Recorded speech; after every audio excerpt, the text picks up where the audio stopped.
Buenas tardes.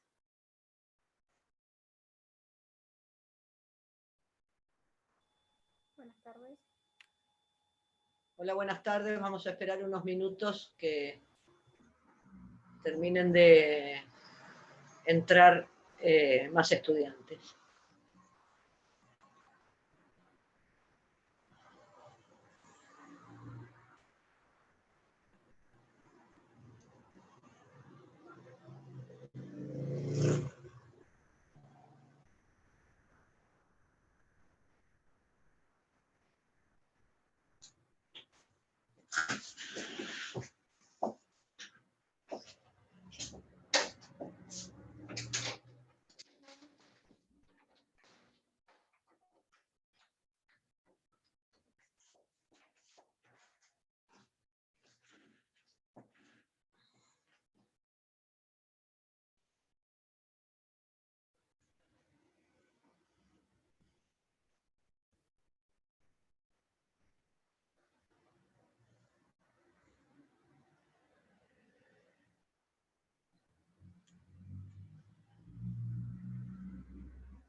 Bueno, siendo 15:03. El tema que vamos a abordar hoy es uno de los más interesantes, a mi modo de ver, y también ha dado lugar a mucha literatura jurídica, y dentro de yo les voy a ir diciendo el material por el cual voy a abordar este tema, y vamos a analizar un fallo muy interesante que dictó el doctor Bueres cuando era camarista en la Capital Federal, que aborda este tema de la relación de causalidad. En la teoría general de la reparación, la teoría general de la responsabilidad civil, o como hoy le decimos, el derecho de daños, todo supuesto de responsabilidad exige la concurrencia de los famosos 4 presupuestos de la responsabilidad civil, a saber, antijuridicidad, daño, relación de causalidad y factor de atribución. Hoy vamos a ver relación de causalidad, que habla de el enlace entre una causa y una consecuencia, entre una causa y un efecto. Este tema excede la ciencia jurídica, en el sentido que es estudiado en las ciencias empírico-fácticas, en las en las llamadas ciencias duras, en la biología, por ejemplo, en la física.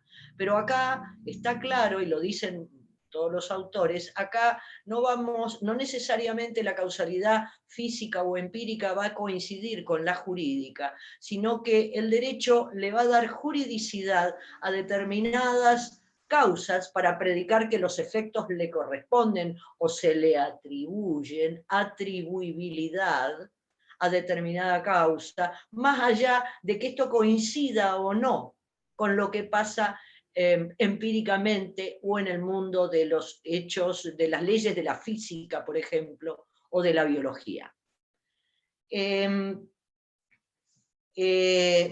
Por otro lado, también vamos a tocar, vamos a hablar un poco de las diferentes teorías sobre la relación de causalidad, para después ver cuál es la que adopta el Código Civil y Comercial, que desde ya les adelanto se denomina la relación de causalidad adecuada, que es la misma que adoptaba Vélez Arfiel. También vamos a abordar el tema de la prueba de la relación de causalidad, que según el 1736 está a cargo de quien la invoca, de la parte actora, que tiene la carga de probar el nexo causal entre un hecho antecedente y el resultado, que desde ya sabemos que es el daño. Y en esto hay dificultades probatorias, como dice un autor, las dificultades probatorias que en su momento y que tiene la culpa, también hay grandes dificultades probatorias de la relación de causalidad que a partir y mirando el principio general del derecho pro homine o pro damnato, o sea, a favor de la víctima, a favor de la víctima de un daño injusto, llaman a aligerar o a morigerar la carga de la prueba de la relación de causalidad. Es lo que Alterini llama el principio favor victimae. Pero bueno, vamos a entrar ya a decir este tema desde el punto de vista del principio de causalidad en la ciencia moderna, como lo expone el filósofo, el pensador Mario Bunge. Vamos a establecer ciertas precisiones conceptuales. Por ejemplo, se denomina causación en general a toda conexión causal. Por ejemplo, simplemente, podemos decir que con las llamas, el fuego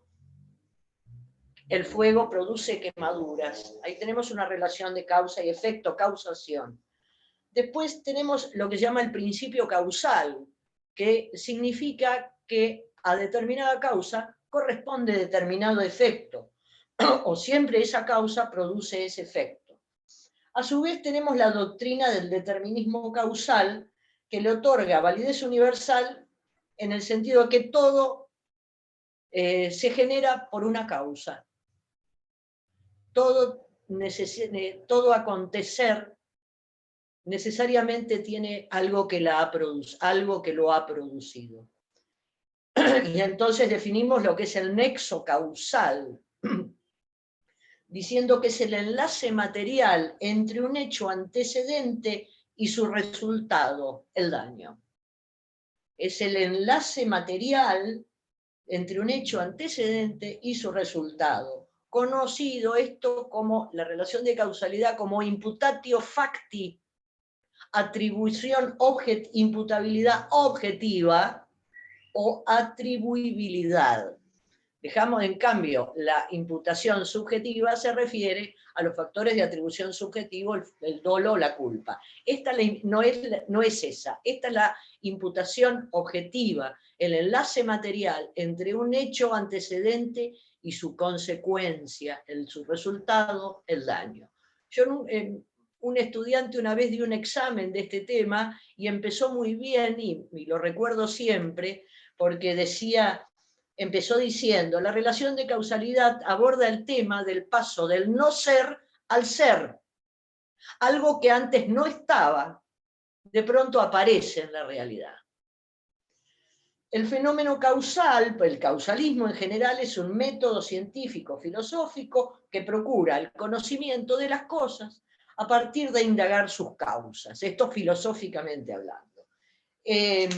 Los primeros estudios se remontan a los filósofos presocráticos, Anaximandro, Anaxímenes, Tales de Mileto, que buscaban el origen como del cosmos, del mundo, diciendo para unos era el fuego, para otros el aire, para otros todas estas causas conjuntamente.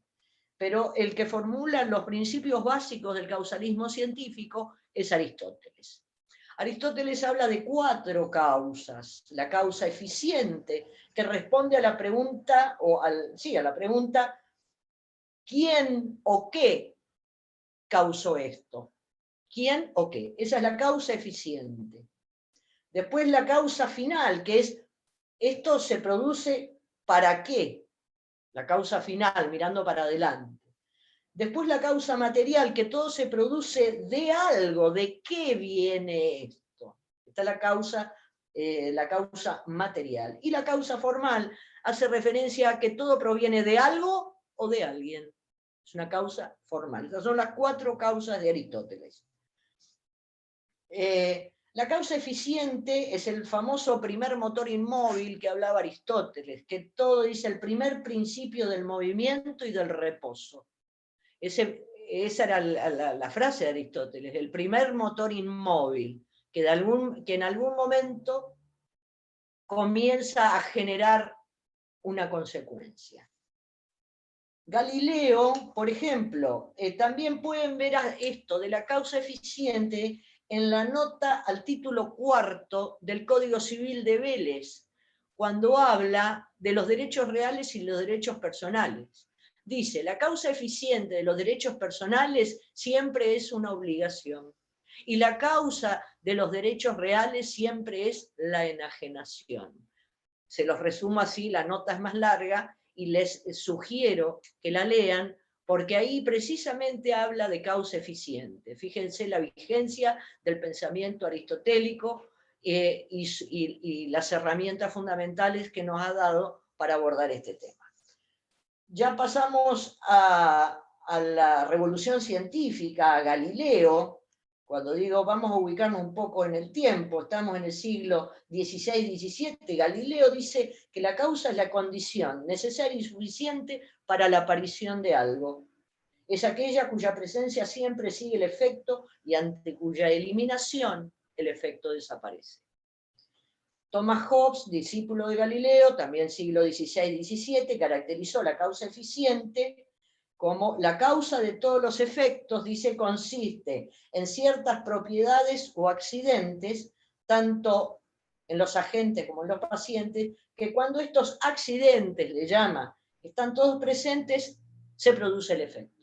Pero si se saca uno de esas propiedades o accidentes, el efecto no se produce. Y esta es el antecedente de la teoría de la equivalencia de las condiciones o de la condictio sine qua non. En el ámbito jurídico, como adelanté, esto va a ser el juez, en definitiva, el que, en base a las pautas sobre causalidad que presenta la normativa y las constancias concretas de una causa, va a determinar si determinado resultado dañoso se le puede atribuir al acto de una persona, si estamos hablando de responsabilidad subjetiva y de factores subjetivos de atribución, o, por ejemplo, al riesgo o vicio de una cosa en el caso de la responsabilidad objetiva. Y esto no necesariamente va a coincidir con las leyes de causalidad física o empírica. Hay un saber, dice, ontológico desde los hechos reales, el saber nociológico, que es el conocimiento del enunciado de las leyes causales. Y el jurídico, el conocimiento jurídico, que son los modos en que el derecho asigna causalidad a los efectos. La causalidad, en definitiva, va a ser estimada de consumo con una norma positiva dotada de un juicio de valor. Es la ley la que va a decir en el código, no se imputan las consecuencias que no tengan un nexo adecuado de causalidad.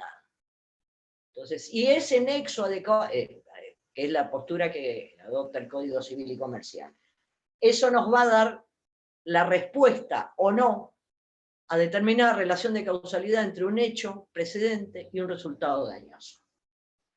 De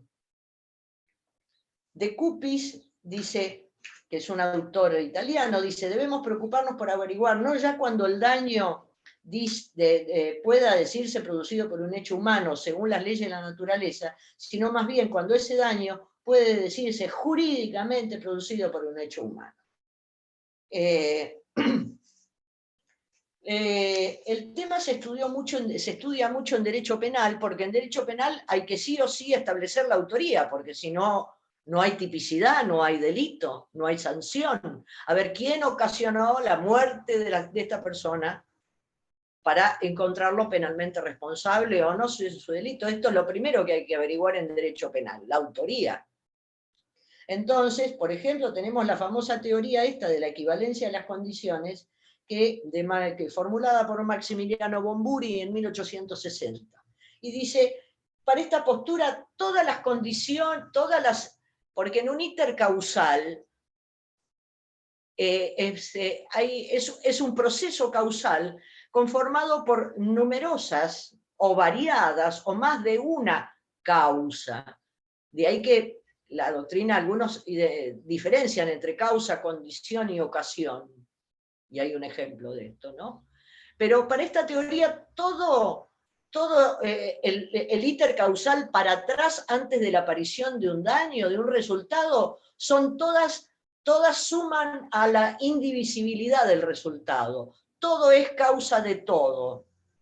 Con lo cual es la primera crítica a esta teoría, porque no advierte y no pondera la diferente incidencia e idoneidad causal entre estos que en el proceso se van presentando. Todo es igual.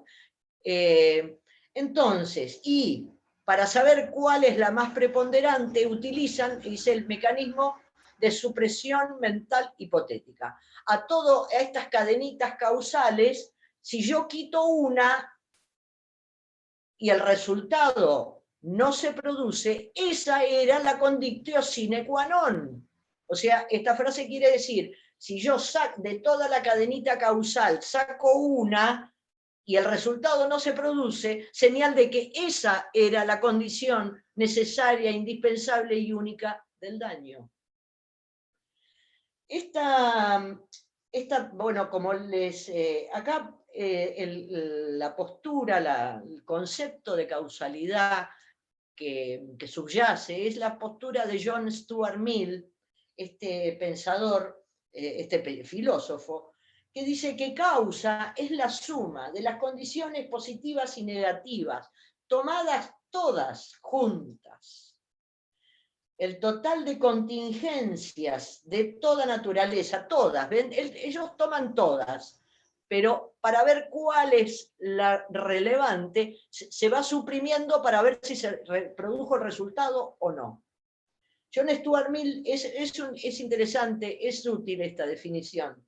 Es la causa es la suma de todas las condiciones, positivas o negativas, tomadas juntas, el total de contingencias de toda naturaleza que siendo realizadas hace que se siga necesariamente el consiguiente de toda necesidad. La crítica de Binding a esta postura señala que todos somos culpables de todo, que no hay diferencia de cualidad ni de cantidad en este intercausal. Y el ejemplo que se pone siempre es, por ejemplo, dice si es extender demasiado la responsabilidad.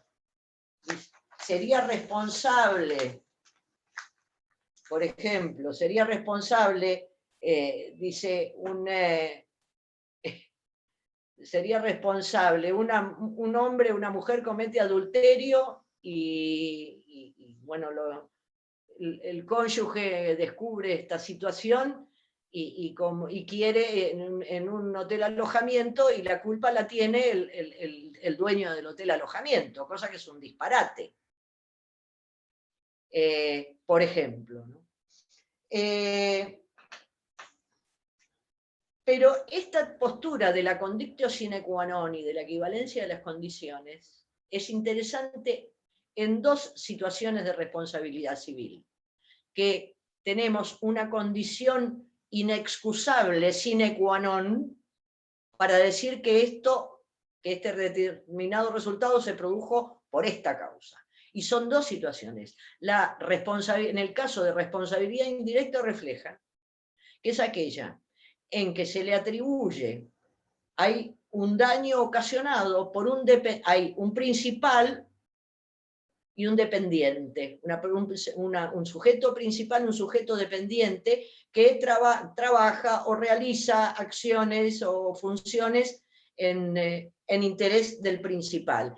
este sujeto dependiente, la noción de dependencia, porque hay una noción de subordinación a los intereses del principal, el principal va a responder por los daños que ocasionó el dependiente en ejercicio con ocasión de sus funciones.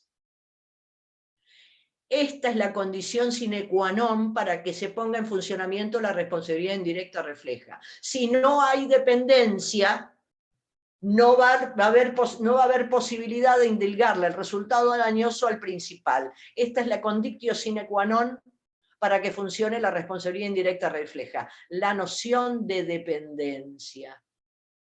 Pero si no me entienden, por favor, me dicen.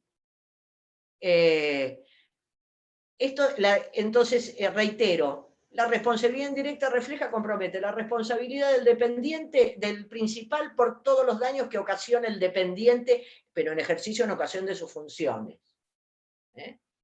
Si no hay esta dependencia, no hay posibilidad de endilgarle la responsabilidad al principal por el hecho del dependiente. Si no se prueba la dependencia, que es la condición sine qua non para hacerle responsable al principal por el hecho del dependiente.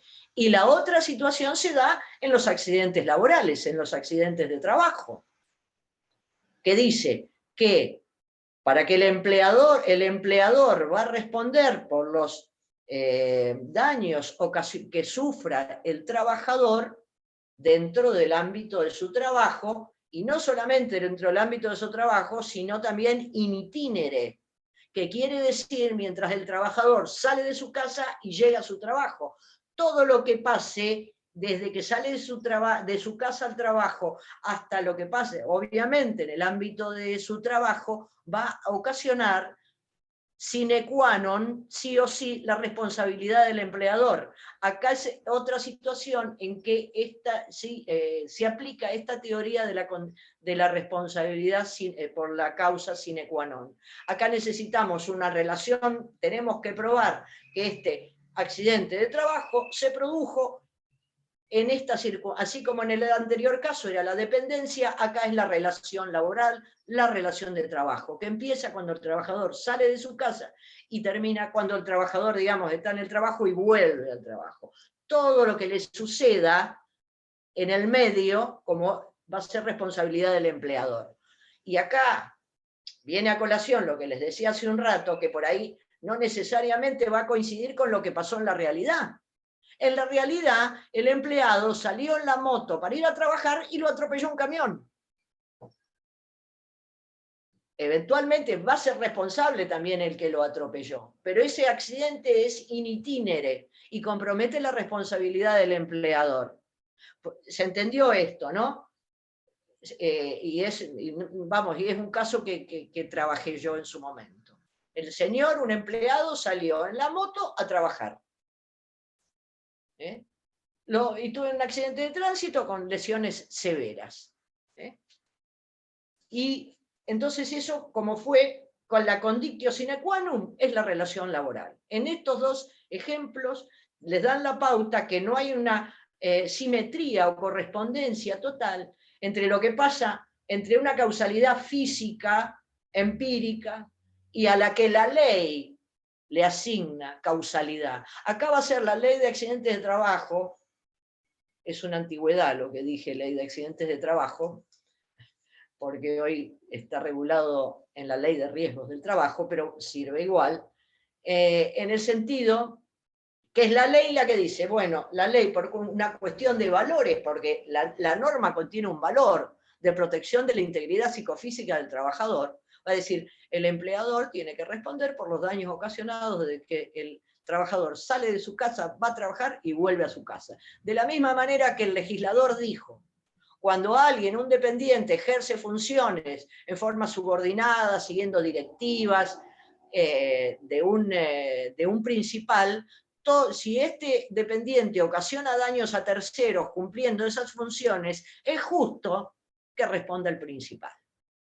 La relación laboral es una especie dentro del género de la dependencia. Bueno, seguimos. Se esbozó Francis Bacon también en el siglo XVI la teoría de la causa próxima, que decía que que la causa de determinado resultado va a ser aquella que precedió inmediatamente al acaecimiento del evento dañoso, la inmediatamente anterior.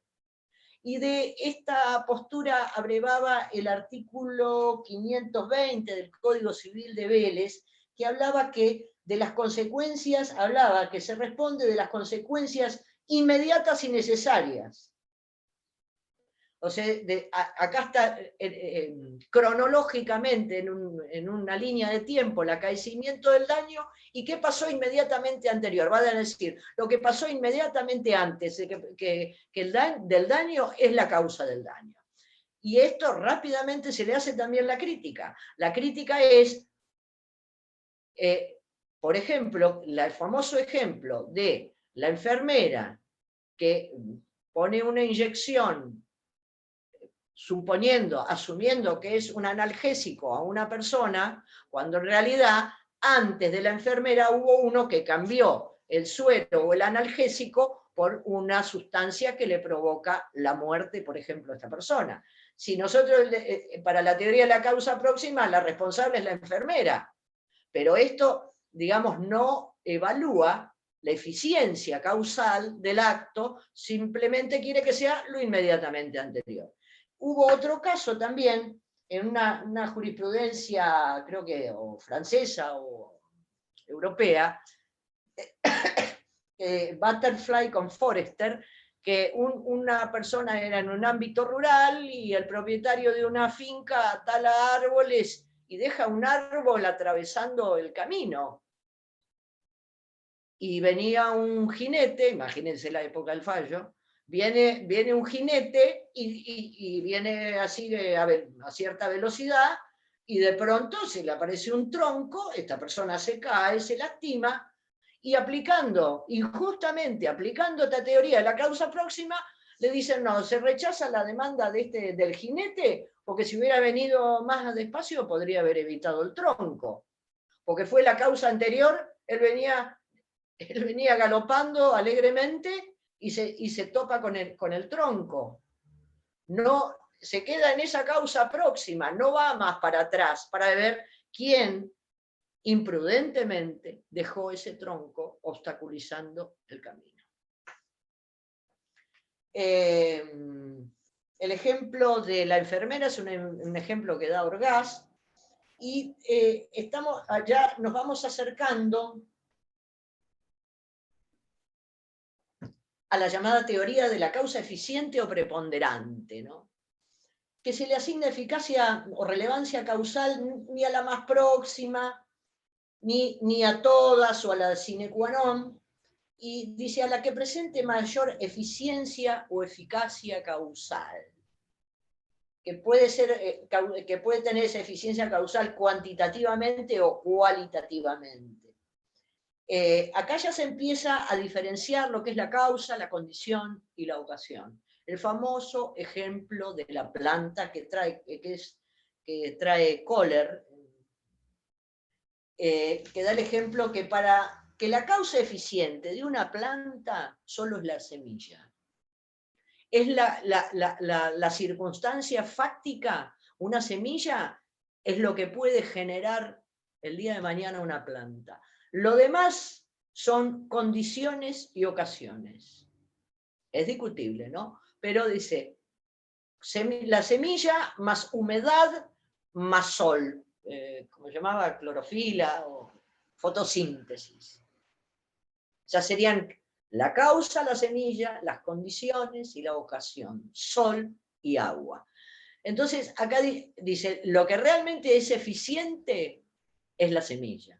Pero también asumamos que sin calor, sin humedad y sin sol, la semilla no va a prosperar a planta. Hay una variante de esta de la causa eficiente, dice la teoría de la preponderancia o prevalencia causal. O alguien dice que será la causa la que rompa el equilibrio entre factores favorables y desfavorables. Como la definición de Stuart Mill decía, en la suma de condiciones negativas y positivas, acá se dice, bueno, este supuesto equilibrio se rompe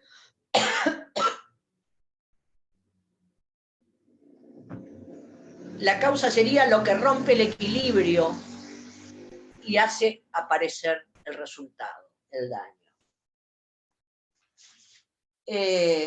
Finalmente, la teoría de la causalidad adecuada, que es la que adopta nuestro código y el código de Vélez, que yo les voy a ir acá, les voy a ir dando palabras o adjetivos para diseñar esta teoría de la causalidad adecuada, formulada por Luis von Baer en 1871 y von Kries, que era un fisiólogo. Y von Baer introducen la causa adecuada, que como dice el Código Civil, como decía el Código Civil de Vélez y como dice hoy el Código Civil, va a asignar eficacia causal a los acontecimientos que acostumbran suceder según el curso normal y ordinario de las cosas. Acá hay, y vayan anotando como hice yo acá, hay juicios de regularidad. La regularidad es una regularidad, habitualidad. Regularidad, habitualidad, es lo que acostumbra suceder. Porque, dicen, nadie puede ser obligado a responder por consecuencias que no sean regulares y habituales de determinada causa, de determinada acción. Eso está en juego. Asignar, atribuir autoría, cuando es un hecho humano, o adecuación de estas causas, de acuerdo al curso regular, habitual de las cosas. Hay un juicio también de tipicidad, le llaman algunos. Típicamente estas causas generan estas consecuencias. Con lo cual se habla de regularidad, tipicidad, consecuencia de habitualidad, necesidad, con las variantes de predicar de esta causa que sea determinante, directa, eficaz o eficiente. Normalidad también. No se responde por cursos causales anómalos, que es cuando ustedes ya, digamos, están en responsabilidad civil. Nosotros tenemos el nexo, yo quiero probar como parte actora, que quiero el resarcimiento de determinado daño, tengo que probar que determinada persona va a tener que responder y tiene que, perdón, se me fue la idea, perdón, juro que se me fue la idea, probar que es atribuirle a determinada persona la responsabilidad por un daño, ese patrimonio que va a tener que responder. Bueno, entonces perdónenme. Acá hay una cuestión de efecto normal. Porque y esto se corta, siempre dicen, la primera gran refutación de la teoría de la causalidad es que en algún momento es posible que se corte el nexo causal. Que eso lo decimos nosotros básicamente acá para decir, tal daño se produjo por tal causa, y otro me va a venir a decir una institución que ustedes ya conocen, que es el caso fortuito, la fuerza mayor, que rompe el nexo causal. Teníamos un íter causal X, y de pronto algo irrumpe, desviando, o le llaman cursos causales anómalos, no fue atribuible a esa persona este daño. Esto ocurrió por caso fortuito, fuerza mayor, que no le es imputable. Entonces ahí me quedé sin un presupuesto de la responsabilidad civil y mi petición no va a prosperar, porque el demandado va a tener la carga de probar, de destruir el nexo causal que yo le estoy endilgando. Y va a buscar el hecho de la víctima, el hecho del tercero por quien no debe responder, el caso fortuito o la fuerza mayor. Entonces, eso es, digamos, tenemos la relación de causalidad y las causas que cortan y Es decir, que cortan y que suprimen la relación de causalidad. Sí. Dice, adecuación, también adecuación, un sinónimo de adecuación es adaptación. Adaptación. Algo es adecuado para tal cosa es porque adapta su eficacia, está adaptada su eficacia para generar determinado resultado. Adecuación es adaptación. Hay una también posibilidad, probabilidad. La doctrina italiana habla de probabilidad determinante. Ahora vamos a volver sobre esto. Y este fisiólogo, cuando dice, se hacen para establecer criterios de normalidad y de ordinariedad, lo que suele suceder, según las reglas de la experiencia y de la sana crítica, porque en definitiva estamos recordando que es el juez el que va a colectar toda la prueba para decidir si asigna o no nexo causal, el que dice la parte actora, o lo que dice que como hecho impeditivo, como se llama, lo que dice la parte demandada. Y von Kries me parece de lo más interesante porque habla de un coeficiente universal de experiencia, coeficiente universal de experiencia. A partir de se nota la formación en ciencias duras, ¿no? Con esto de coeficiente, que yo no me acuerdo ni qué era un coeficiente, pero bueno, coeficiente universal de experiencia. Y esto para establecer, decía yo, criterios de normalidad y ordinariedad. ¿Y dónde se va a usar este coeficiente? Sobre todo en la materia de seguros, porque el seguro busca preservar el seguro, el contrato de seguro, así dicho, amplia, en forma muy lata. La empresa de seguros tiene que hacer una cuenta o una estadística de probabilidades de daños. Profe, ¿puedo hacer una pregunta? Por favor. Yo, justo relacionado con esto, para establecer, digamos, la causa, es necesario esta experiencia. Entonces, la pregunta surge, ¿qué pasa si no está la experiencia? Porque, no sé, por determinada causa una experiencia no surge, porque es un intercausal muy, o sea, demasiado normal. ¿Sabés qué? Esto, has puesto el tema más interesante modernamente de esto. Y me adelanto. ¿Por qué? Vos tenés mucha razón en lo que decís. Mirá. Ahí caigo, bueno, esto de la ley es un diario, era un artículo de doctrina se llama Los riesgos del desarrollo, de Pablo Goldenberg, y que acá trata de daños nuevos. Esto hace ruido cuando los avances científicos, y no es lo mismo científico, tecnológico y técnico, pero asumido, cuando yo puedo predicar el calor dilata los metales, si yo tiro una piedra cae, la ley de gravedad, pero cuando yo tengo fenómenos desconocidos con anterioridad y grandes avances de la ciencia, cuya total cadena causal y consecuencias todavía se están viendo.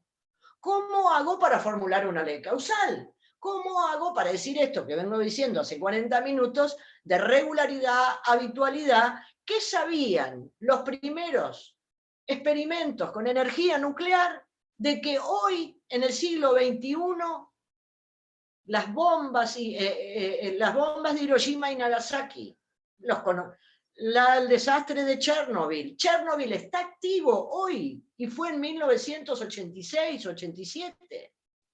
¿Quién iba a saber lo que acostumbra a suceder según el curso normal y ordinario de las cosas con la energía atómica? Otro ejemplo.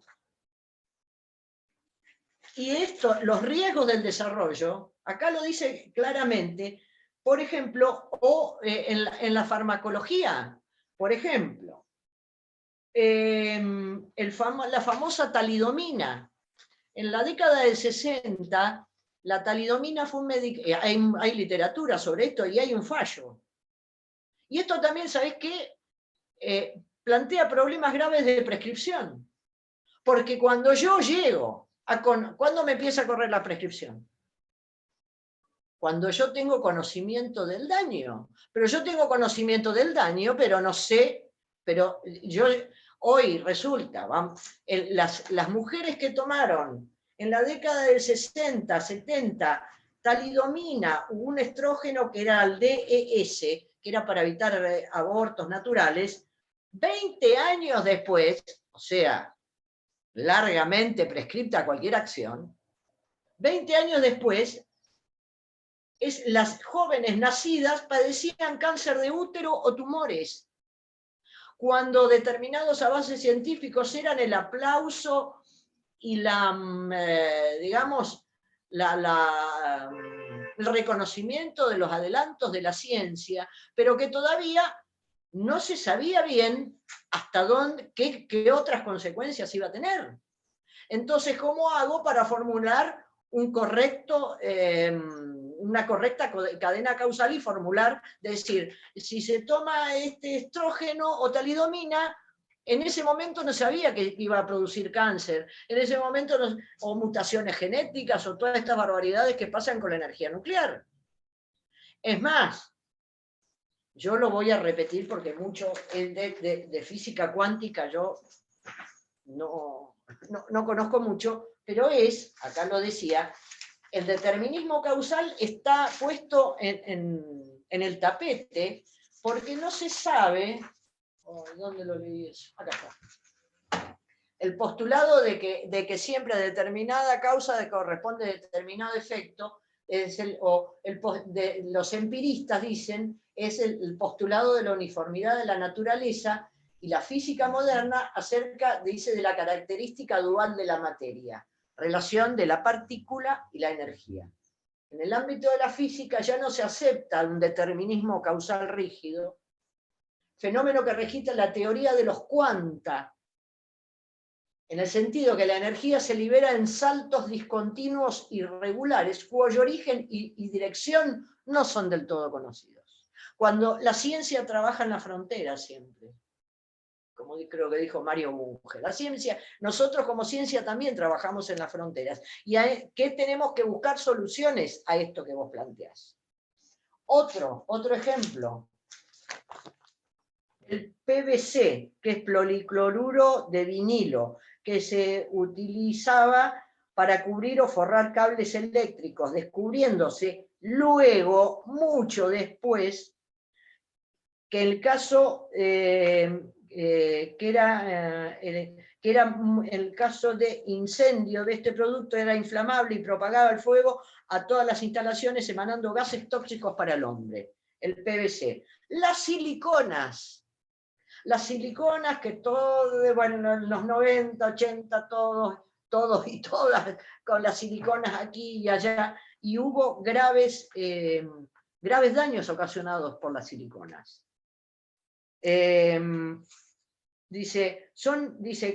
La idea resalta cosas o procesos que al tiempo de su introducción al mercado, al consumo masivo, era considerado inocuo o como un gran avance de la ciencia, según el conocimiento técnico científico al momento de su lanzamiento.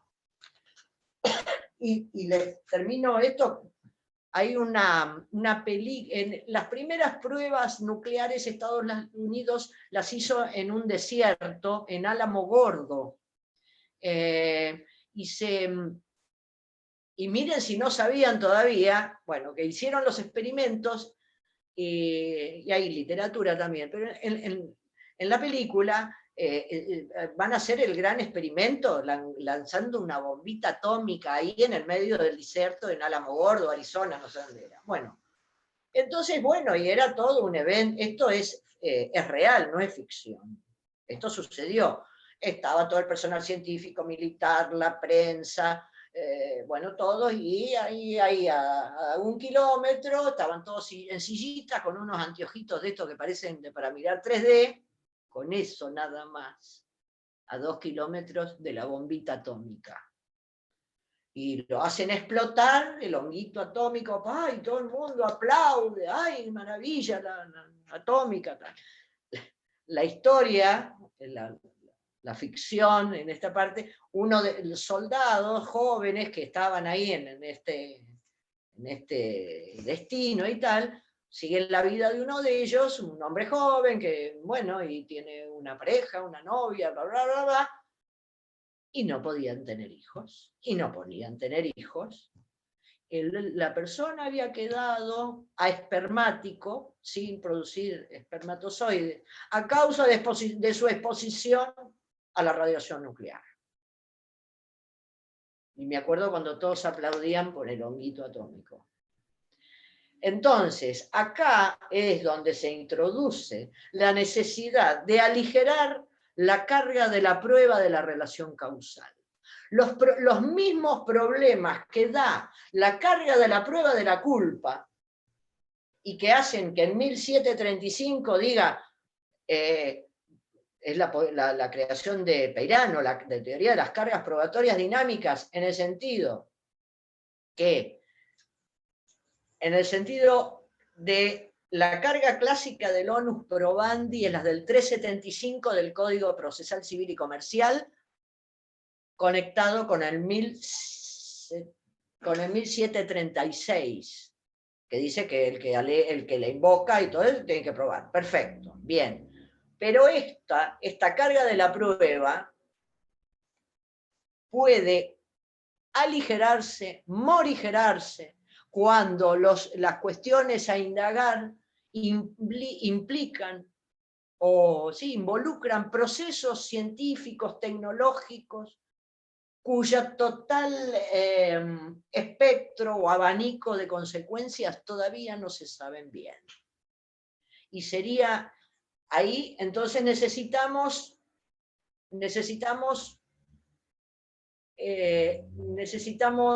reforzar, porque el juez tampoco va a poder fallar en forma justa inventando una causalidad.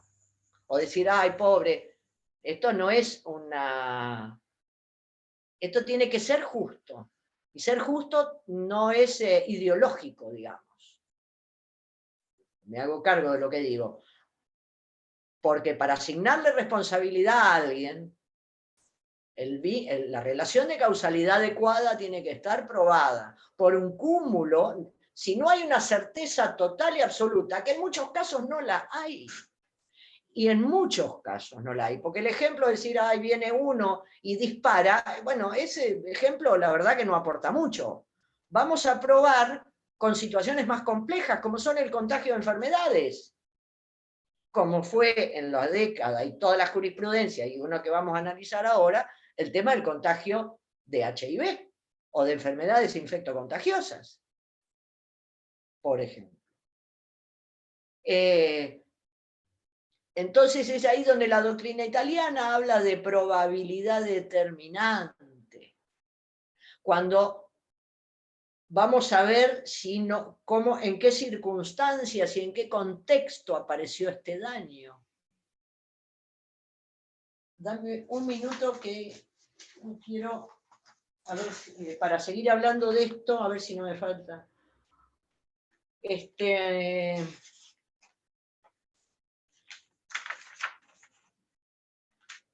Es importante, ahora vamos a seguir con el fallo, y gracias por tu intervención porque esto es de lo más interesante, ¿no? Cuando hablamos de la fractura del nexo causal, hecho de la víctima, del tercero, o el caso fortuito, fuerza mayor. Dice, ¿por qué? Porque todos Los eslabones de la causalidad tienen que ser adecuados. Todos tienen que tener adaptación, tipicidad para el resultado. Si en algún momento esto se corta o el daño deja de tener relación con aquella causa, estamos, como decía esto, ante un proceso causal atípico, inadecuado o anómalo. Y dice, la regularidad debe estar presente en todo el íter causal. De otra forma, se corta el nexo de causalidad. Por ejemplo, se cita la responsabilidad por riesgo o vicio de la cosa. Acá hay una presunción de causalidad, porque el 1113 y ahora el 1757 dice, cuando el daño sea causado por el riesgo o vicio de la cosa. Entonces, allí tengo que probar el daño y el riesgo o el vicio que lo generó. Dice, el hecho de la víctima a un tercero tornará que no se pueda aplicar esta responsabilidad por riesgo, vicio o actividad riesgosa. Dice, por ejemplo, si una persona, en realidad dice, no se le puede imputar la muerte de una persona a alguien que la hirió, ¿no? Pero si la muerte se produjo desvinculada de la herida. Si se produjo la herida y en definitiva se produjo y la persona fallece por septicemia, que es infección generalizada, o a consecuencia de una anestesia, porque lo tuvieron que tratar por la herida, ahí no se rompió el íter causal. Sigue siendo la herida y todas las consecuencias para curar la herida lo que le causaron la muerte, porque lo tuvieron que anestesiar para curarle la herida, o porque la herida se infectó y produjo una septicemia. Entonces, el que lo hirió responde. Porque en ningún momento se hizo presente otra cosa para la muerte que no fuera la herida. En cambio, sí, como ha sucedido, hay fallos. La persona tiene una lesión en su integridad psicofísica, va a un sanatorio y allí lo tratan, pero incurren en una mala praxis médica. En ese caso, no responden por la muerte. El que lo hirió no responde por esa muerte. Sí, todo que sea probado, obviamente. Esto ha sucedido. La persona era un empleado, me acuerdo, era un empleado que se lastima, se cae, se lastima, en construcción, no me acuerdo, va a un sanatorio, llevado por la RT, etc., y allí lo atienden mal. Ahí se cortó el íter causal, la adecuación. Ahí la muerte se va, acá vino el hecho de un tercero, digamos, de la clínica donde lo atendieron, que le provocó la muerte. Porque esa herida no tenía idoneidad causal para causarle la muerte. O si a consecuencia de esa herida fallece porque agarra una infección intrahospitalaria. La morbilidad creo que se llama esto, ¿no? En las clínicas, sanatorios está lleno de bacterias y microorganismos y es frecuente o sucede las famosas infecciones intrahospitalarias, que son responsabilidad del ente asistencial, no del que le causó la herida. Ahí se exime. Y hay un ejemplo, un fallo muy interesante. Una persona lo atropellan en un accidente de tránsito, 68 años, fractura de pelvis que amerita una cirugía. Este señor era obeso y eso hizo que tuviera que no lo podían operar en el momento. No se puede hacer la cirugía y fallece 21 días después del accidente por una descompensación cardíaca respiratoria. en este caso, dice el autor esto es la Corte de la Corte de la provincia, entre el atropellamiento y la muerte no hubo ruptura del nexo causal. Ese señor era obeso, bueno, era obeso. Y lo atropellaron. ¿Algo más pasó? ¿Algo más pasó? No, no pasó nada más. Y falleció. ¿Que hay que estar con el peso correcto para que te atropellen y que respondan? No. Dice, no hubo en ese intercausal obeso, 68 años, necesitaba cirugía, no lo podían operar por la obesidad, no le daban los parámetros clínicos. A los 21 días fallece por la descompensación cardíaca. Dice el fallo, entre el atropellamiento y la muerte no hubo ruptura del intercausal por algún evento ajeno. El siniestro vial, yo porque quiero dejar de decir accidente, por el cual el conductor responde por la muerte de esta persona. El fallo es Petruzzi de Rollero con Martins, sentencia, es una sentencia vieja del año 79. Por otro lado, también no estamos, lo que acostumbra a suceder, sí, correcto, es lo que acostumbra a suceder, y de acuerdo al coeficiente universal de experiencia y todo, pero esto no es infalible. No es infalible. Hay casos que quedan afuera, que no debió pasar, pero pasó. Un caso que da Vázquez Ferreira y que los médicos protestan enérgicamente contra esto. Una mujer tiene el parto y después del parto tiene una infección tetánica. La atienden mal, fallece. Terrible, es el fallo del año 92, que en el siglo XX se muera una mujer en un parto, eso era del siglo XIX, del siglo XVIII. Bueno, parto, infección tetánica, fallecimiento. La pericia dice, en este tipo de procesos la prueba pericial es fundamental, porque involucra, el juez es abogado, no sabe de obstetricia, ni de energía atómica, ni de cómo se prende fuego el PVC. Entonces el juez quiere saber los intercausales y cómo se llegó a este daño. Entonces, esta mujer, la pericia dijo que si hubiera sido bien atendida, esta señora tenía 30% de probabilidad de sobrevida. 30%. Y los hacen responsables. Entonces, la defensa de los médicos dice, y el 70% que tenía en contra como para el resultado de fallecimiento no se va a tener en cuenta. ¿Es justo esto? Son más interesantes las preguntas que las respuestas. Porque las pericias estas siempre te van a hablar de porcentajes. Obviamente tenemos que buscar la probabilidad determinante, la probabilidad, la normalidad, adecuación, adaptación, pero a veces acá es donde necesitamos un aligeramiento de la carga de la prueba y traer, como en el fallo, como dice este fallo que ahora vamos a comentar. Finalmente,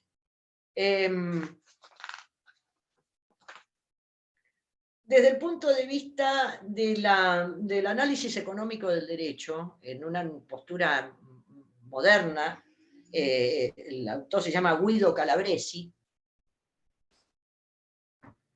en el análisis económico del derecho dice, la prevención no es gratis. Obviamente tenemos en la sociedad, se establecen determinados daños como disvaliosos, y que queremos salir, ustedes ya, digamos, ya saben la centralidad que tiene el daño injusto en el derecho de daños, en la responsabilidad civil. Entonces, hoy tenemos hasta una función preventiva del daño. Hemos avanzado muchísimo, porque si obviamente todo se edifica a partir del principio general de no dañar, es lógico que busquemos no ir después del daño, sino antes del daño, no como decía el dicho, después que el chico se ahogó, María tapó el pozo. Hoy se incorporó la función preventiva. Bueno, entre estos, dice Guido Calabresi, y el análisis económico del derecho, los costos de prevención no son un dato menor. Dice, tenemos que ver que ante una actividad dañosa tenemos por finalidad, dice, afrontar la tensión entre los costos de prevención y los que produce el daño en la sociedad actual. Teniendo en cuenta que la prevención no es gratis, y cita un trabajo y dice, y ahí va el tema del análisis de la relación de causalidad, que va más allá de la mirada empírica, para decir, por ejemplo, Rivera dice que en la jurisprudencia americana y francesa está la responsabilidad, le llama el market share, mercado compartido, donde se atribuyó responsabilidad, por ejemplo, a varias empresas farmacéuticas producían el mismo medicamento. Ese mismo medicamento, entonces, y no se podía saber si era el medicamento, la misma droga, soy clara, la misma droga, el mismo medicamento la producían 3 empresas. Y no se podía establecer, había en ese sentido un déficit probatorio, cuál de esos medicamentos había consumido la víctima. Entonces, como el mercado es compartido, market share, por el principio, acá aplicamos principios, en el derecho se aplican principios. Aplicamos el principio pro homine, aplicamos el pro damnato a favor de la víctima de un daño injusto. Tenemos 3 poderosas empresas que alguna de esas 3 tomó esta persona. Entonces se le asigna una responsabilidad solidaria a las 3 empresas. Y por ejemplo, llega a decir Rivera en ese artículo que el Estado francés se ha tenido que hacer cargo por los ruidos molestos en el aeropuerto de Orly. Los ruidos los producen los aviones, Air France, lo otro, bla, bla, bla. Pero el aeropuerto francés ha tenido que pagar, el Estado francés ha tenido que pagar daños por el uso de ese aeropuerto y los ruidos que perjudican a la gente que vive cerca. Un segundito que les quiero decir algo más de esto. Este es el artículo de Vázquez Ferreira, el market share. A ver. En esto, bueno, cuando involucran estas cuestiones que le decía científicas, en Italia dice, el criterio de certeza puede ser, a los efectos de la conducta, puede ser sustituido por el de probabilidad, aunque sea limitada en sus efectos, y de idoneidad de la conducta para producirlos. En vez de certeza, probabilidad determinante, si se quiere. Ese de probabilidad determinante es de Ángel Schau, es un escritor español. Bueno, acá en Turón, el fallo que vamos a comentar finalmente,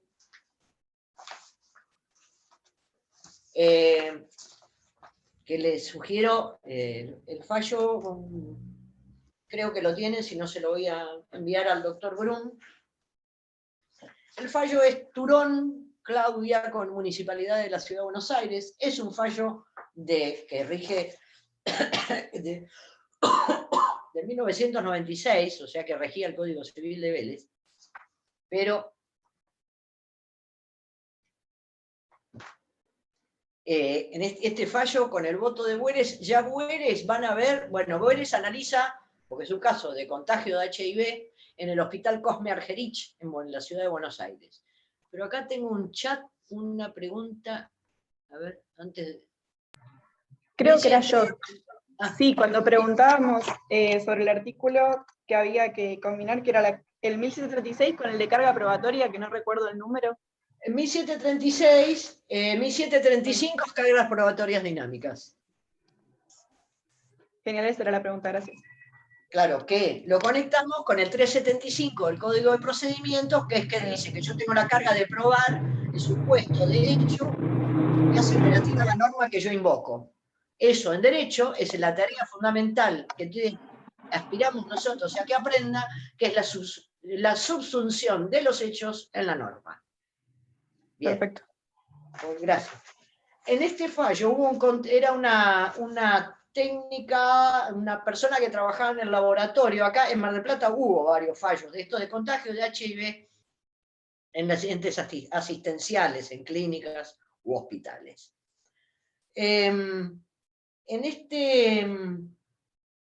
Habiendo entrado la actora a trabajar en el servicio de hemoterapia del Hospital Cosme Argerich, esta persona se encontraba apta, nadie aportó prueba en sentido contrario.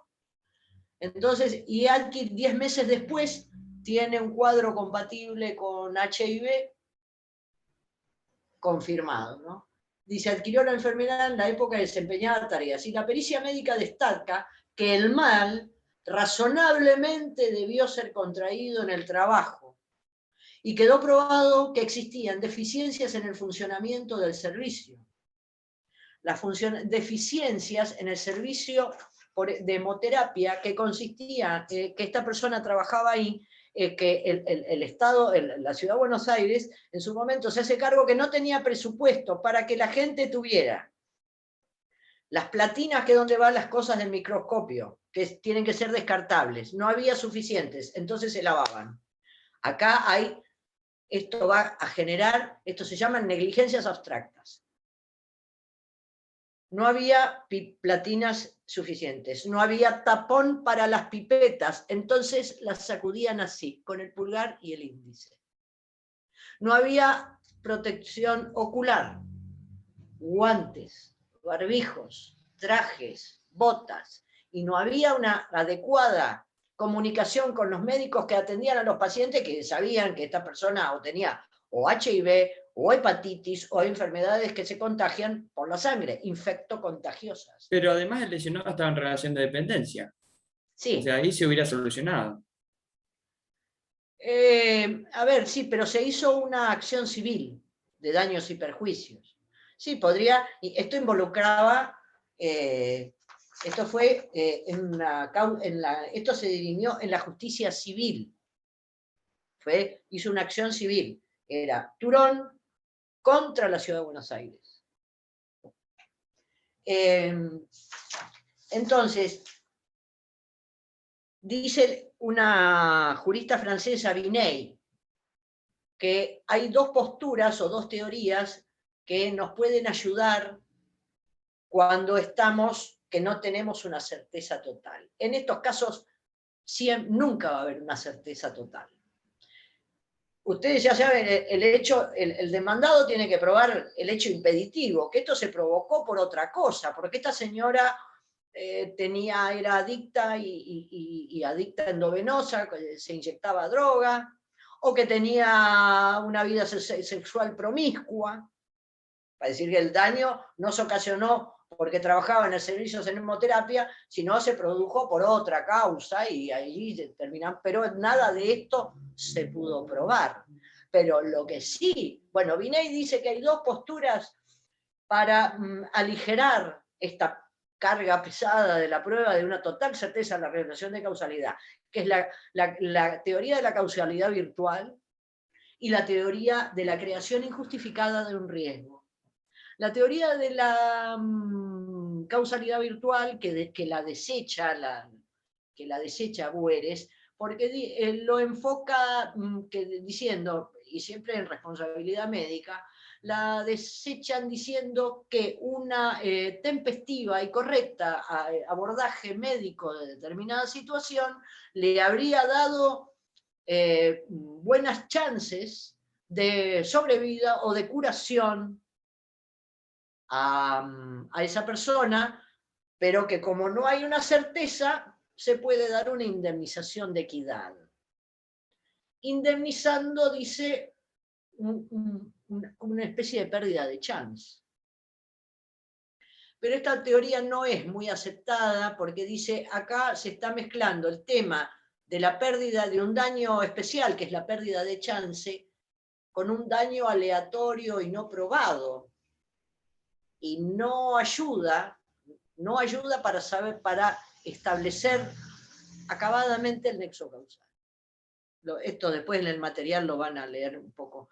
Por ejemplo, porque el ejemplo que da es una fractura, una persona tiene una pequeña fractura, dice acá Vázquez Ferreira, tiene una pequeña fractura y bueno, no lo enyesan ni nada, a ver, o decían que era Corte de Casación de Grenoble, 1962, una herida de una persona en una muñeca, hace radiografías de la mano, no descubriendo el médico ninguna fractura, perdón, por lo que reanuda sus actividades.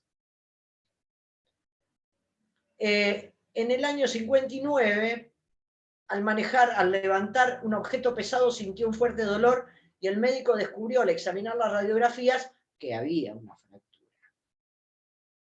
Entonces, que era sin desplazamiento, entonces por eso no lo habían podido ver bien.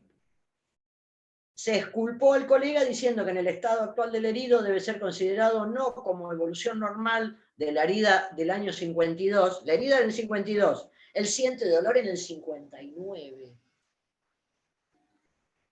Y menos aún el resultado de un error de diagnóstico, ¿no? Sino que es un nuevo accidente, dice, generado porque levantó un peso. Acá estamos en un terreno súper dudoso. Si ese dolor, ¿se entiende? Entonces, dice, esta postura, pero sí sirve, dice Bueres, y Vázquez Ferreira al comentar el fallo. La otra postura que señala Binet de la doctrina francesa, que es la postura de la creación injustificada de un riesgo, cuando un daño ha sido precedido por una serie de circunstancias que han creado injustificadamente una situación de riesgo, pero que por ahí que coadyugan, esta teoría se puede coadyugar o ayudar, pero no sola, en el sentido de decir que hubo, se llaman negligencias abstractas. ¿Por qué abstractas? Porque no tiene idoneidad causal, digamos, no es llevar mal la historia clínica, no tiene nexo de causalidad con un daño. Es con una obligación accesoria y autónoma. La causa, ¿se entiende? Llevar mal la historia clínica tiene todos requisitos secuenciales, completitividad, que tiene que ser legible, etcétera, etcétera. Y porque la historia clínica es muy importante para el profesional y aparte es un documento que trata de la salud de la persona. La historia clínica mal llevada hay un momento de antijuridicidad y de una... porque está violando las normas que dicen cómo se lleva una historia clínica. Pero no tiene necesariamente idoneidad causal con un daño a la salud. Acá se probó que el Hospital Cosme Argerich, por falta de presupuesto, que Bueres dice, están asumiendo la responsabilidad, no les daba, lo que les dije, tapones para las pipetas, protección, y en el año 92 dice, todavía no tenían lo que se llama tecnologías cerradas para la esterilización de todas de los materiales donde se trabajaba con fluidos sanguíneos o fluidos del cuerpo humano. Entonces dice, este plexo probatorio, si todo esto sumado, más que tenemos, que trabajaba en hemoterapia, que cuando entró estaba sana, 10 meses después tiene este cuadro. ¿Hay alguna otra causa que amerite que esta persona tenga un HIV positivo? Por ejemplo, esta persona tuvo transfusión. Entonces ahí viene la pericia. ¿Cómo se contagia el HIV y las infectos contagiosas? Por vía sexual, por la transfusión y la perinatal, que es de madre a hijo. Acá la ciencia es fundamental, digamos, el aporte científico es fundamental. Entonces esta señora Turón tuvo transfusiones. ¿Vieron ustedes cuando van al médico? Dicen, ay, ¿qué tendré? Porque me pasa esto, esto y esto. Entonces el médico trabaja, dice, bueno, ¿vieron que dicen vamos a descartar tal cosa? Bueno, está suprimiendo determinadas cosas primero, de acuerdo a un protocolo y al uso de su ciencia. Vamos a descartar tal cosa, dicen los médicos. Entonces, por esto no fue, por esto no fue. Acá la carga probatoria también hay, digamos, se aligera en este sentido y para advertir, para que cuando no tengo una total certeza, esta teoría de la creación injustificada de un riesgo coadyuva y complementa esa falta de certeza. El perito dice, el mal razonablemente debió ser contraído en el trabajo, quedando probado que existían deficiencias en el funcionamiento del servicio de hemoterapia y la existencia de estas negligencias abstractas. Les llama abstractas porque no tienen nexo de causalidad necesariamente con el daño, pero nos hablan de la creación injustificada de un riesgo. En la siniestralidad vial,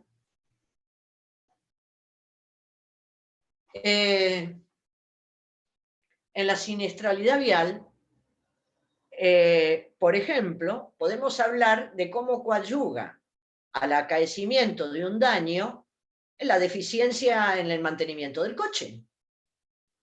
Suspensión, frenos, tren delantero y cinturones de seguridad y todo eso. Eso es relevante porque se crean situaciones de potencial riesgo para las personas. Esperen un segundito que... A ver.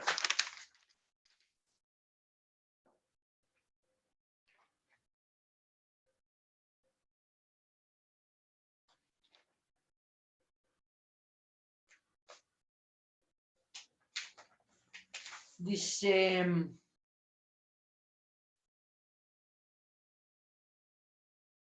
Si se prueba el contacto físico entre el actual, riesgoso, culposo y el menoscabo que experimenta el enfermo, muerte o daño a la salud, y no se puede conocer a ciencia cierta cuál fue estrictamente la causa del daño, ello no será obstáculo para que los magistrados, a tenor de los elementos de convicción aportados en las circunstancias del caso, puedan dar por cierta la existencia de la relación causal, ya que es en extremo dificultosa la demostración de ella.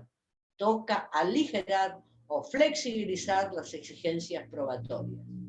Estos mecanismos, basados en razonables criterios de probabilidad, tipicidad y habitualidad.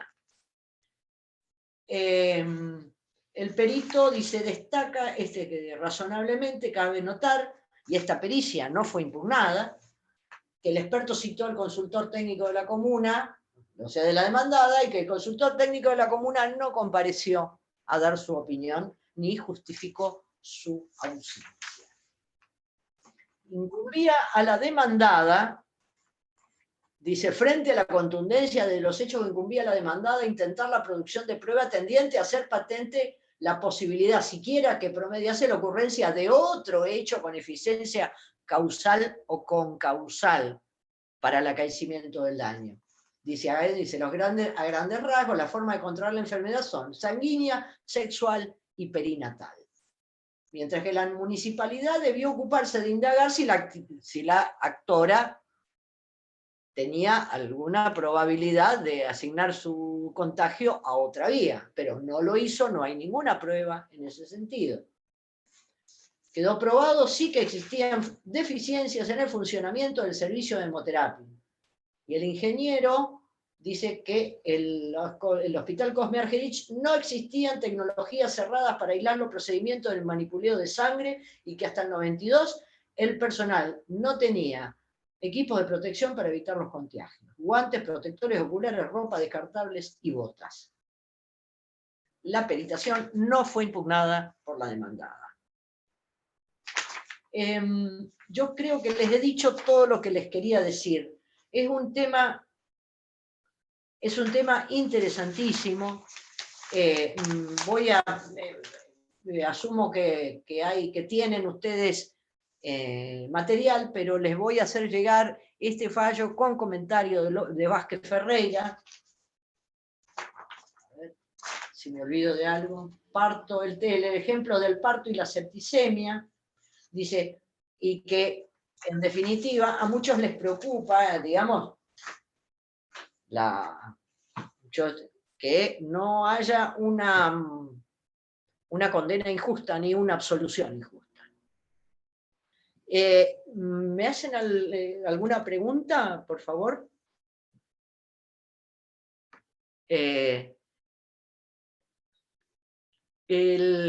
Yo participé, hice una demanda por contagio de HIV, pero por transfusiones, por ejemplo. El derecho es maravilloso, porque también te da la posibilidad de aprender muchas cosas. Muchas otras ramas, ni hablar de la experiencia vital en cuanto a condición humana. Uno crece mucho viéndolos. Nosotros trabajamos con conflictos, con problemas serios. Y cada uno es la medida del problema. Lo que para uno es un lugar común, lo que para uno es una pavada, para otro no lo es. El daño es propio.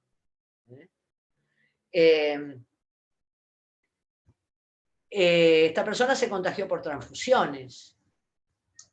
Y el hospital demandado quiso decir que, intentó decir que ella tenía una relación con un hombre que estaba con HIV, cosa que no pudieron probar. Pero a todo evento, digo lo de aprender, ¿no?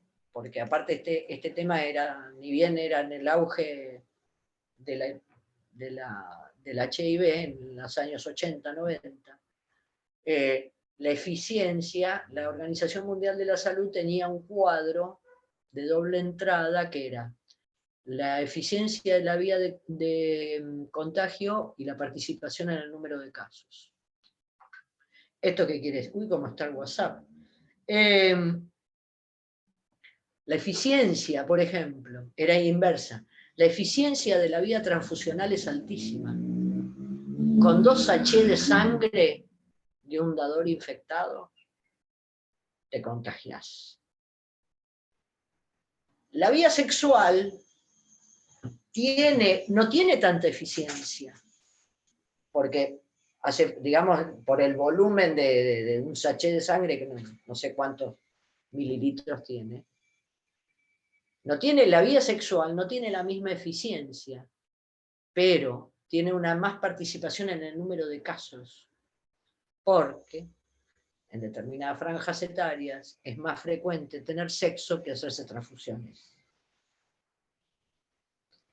Entonces, yo voy con una cosa muy potente respecto de la idoneidad de una transfusión sanguínea para el contagio de HIV. Pero, digamos, obviamente la otra parte que decía, bueno, pero ¿dónde está el donante infectado? Eso sería tener la certeza total y total, que en este caso no se pudo tener, porque estaban mal llevados los libros de transfusiones. Los libros ahí aprendí que, así como hay normativa para irnos de historia clínica, hay una normativa, en la transfusión es un acto médico importantísimo. Hay una ley específica para la sangre. Y hay un decreto reglamentario, todo. La sangre está fuera del comercio. No puede ser objeto de transacciones, como en Estados Unidos, que sí puede ser, que se venden los órganos y tal. Acá la sangre es un objeto fuera del comercio. A lo que voy es que como los libros estaban mal llevados, no pudieron encontrar quién fue el donante, que era HIV positivo. Entonces, esa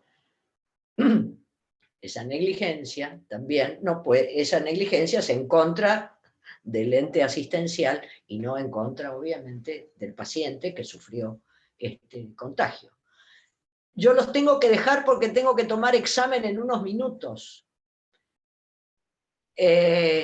Les agradezco mucho su atención. Espero que les haya sido útil e interesante. A mí me lo resulta siempre, me encanta dar relación de causalidad, y les voy a hacer llegar por el doctor Brum el material del que hablamos hoy.